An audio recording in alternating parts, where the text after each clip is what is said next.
How to hide followers on Facebook. Hello everyone, welcome back to our channel. So let's dive right in without wasting any time. Also make sure to watch this video till the end. So first of all, open a Facebook on a device.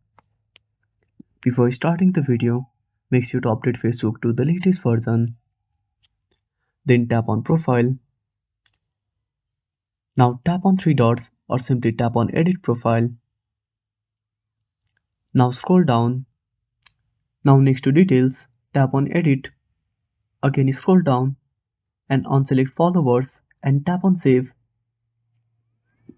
Now simply go back. Now tap on three dots and go to follow settings.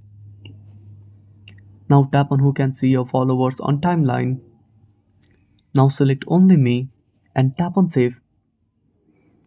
And that's it. Thanks for watching. Make sure to subscribe our channel and hit the bell icon. See you in the next video.